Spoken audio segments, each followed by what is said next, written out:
Gawin ninyo ano man ang ipagawa sa inyo ni Jesus. Nung sila'y nahumarap sa suliranin, wala silang agad na ginawang hakbang.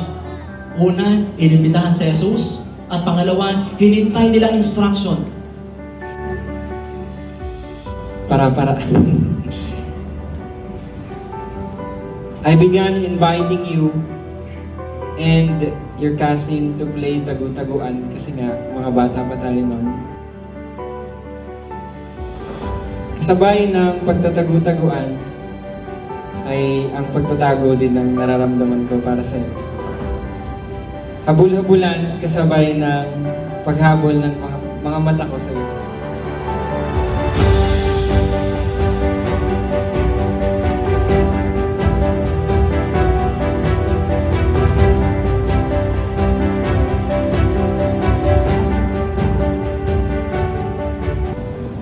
Mahal, my first and last boyfriend, my caring and loving boyfriend, and to the most selfless person na nakilala ko.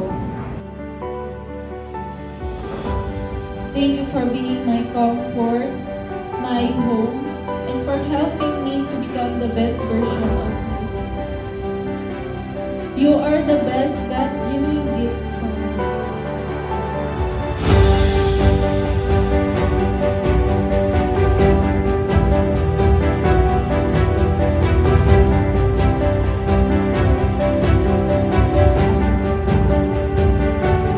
Our second encounter was in the hospital nung na-stroke si lolo mo. Nagkaroon tayo ng chat, pero dahil nga bata ka pa, kung ano-ano lang chat ko sa okay, at that younger age, hindi ko nakikita na magiging ganito tayo.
Gusto ko malaman mo na I'm so happy to be with you now.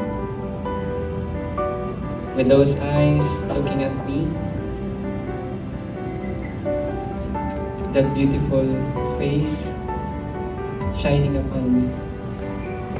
At gusto kong sabihin na sobrang ganda mo ngayon.